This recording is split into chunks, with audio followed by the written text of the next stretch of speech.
Does time heal old wounds? What do you think? If you asked me 3 years ago, I would have said yes. I think that in time, as time goes by, things feel a little bit less raw and time has a way to heal. Now that I know the mind body connection and what these unprocessed emotions are doing, I would say actually, no, time does not heal old wounds unless there would be a caveat, unless the emotion is felt, the emotion is processed, and the emotion is released. In that sense, then yes. But that's a whole other thing. It doesn't have to do with time. It has to do more with whether the emotion has been processed or not. I want you to start thinking about that a little bit because so much of what I'm doing on this channel is about the nervous system getting dysregulated and that sending danger signals up to the brain and the brain then causing pain. And the reason why we're getting dysregulated in some areas of our lives is because of the emotions. Either the emotions are very strong and they get repressed in the background, and we're not to some extent for some people.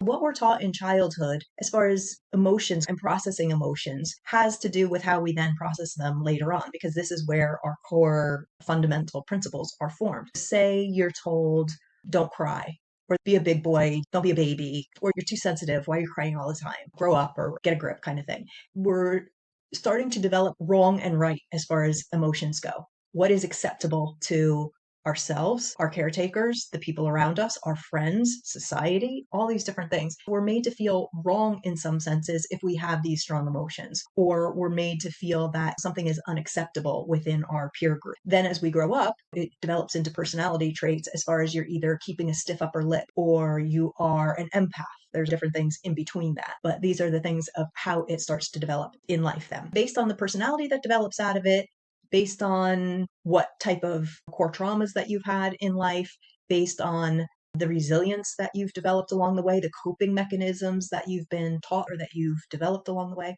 Please factor into whether the brain and when the brain kicks in, unbeknownst to you, and in order to protect you, kind of puts that in the background, these not so nice feelings that you don't want to feel.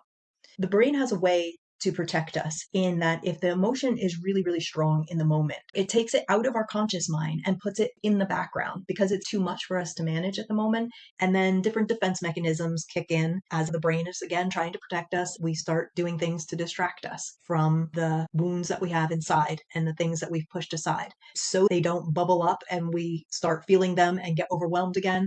The brain is helping us to distract, and we have a defense mechanism of we're now super caring to all of our friends and we help everybody else but don't help ourselves, or we become a workaholic, or we become a people pleaser, or we're numbing ourselves using alcohol or drugs, or maybe even the internet scrolling or binge watching TV and just numbing out and not dealing with things. So these are all defense mechanisms that are working to keep these emotions in the background. So time is marching on. We think, yeah, okay, time is going on and I don't really feel this anymore. And so no big deal. That event that happened that I was so upset 10 years ago that I thought was going to kill me in the time, I don't even feel it anymore. So must not be a big deal. But the problem is it is still in there as an open wound. So you have to think of all these different open wounds that you have within you that are not healed, that are then coming out in a couple different ways. One, when you least expect it. So it's something that you get triggered by. Somebody says something or situation is similar to something that you've experienced in the past that's hurt you,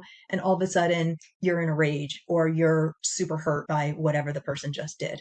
And it's really this emotion that is undealt with and this open wound within you that is actually the trigger and the reason why your reaction is so intense. Or you consciously choose to say, okay, I know this is a problem. Now I'm understanding about the mind body connection. Now I'm understanding that maybe my migraine has to do with this. And I have a lot of things that I never dealt with and a lot of hurts and a lot I have swept under the rug and maybe thought that time had healed. And you consciously then start picking them out and you start unpacking them and you feel it, you process it, and you release it. There's all different ways to do that. You could do talk therapy, you can do journaling on your own. There's all kinds of different ways of emotional release and feeling your feelings and all that kind of stuff. If you're interested in that type of thing, this is the channel that will be discussing that and trying to teach you some tips and techniques of how to do that, because it's so critical for the mind-body connection to be able to feel and process and release the emotions, because this is really a dysregulation that we think time heals all wounds. We think it's way in the past. We think it's better and we're not feeling it anymore.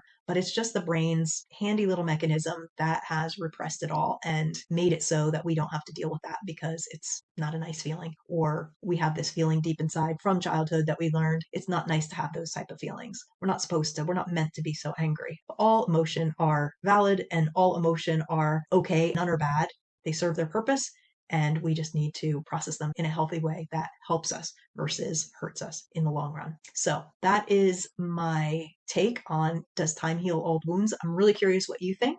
Did you have a different opinion when we started versus now? Let me know in the comments what you think about what I had to say. And if this is interesting information to you, please do subscribe and follow along, and we will continue to chat about this and have ways how to process and get this stuff up and out of you. Okay, see you on the next episode. Until then, take care, and here's to more pain-free days.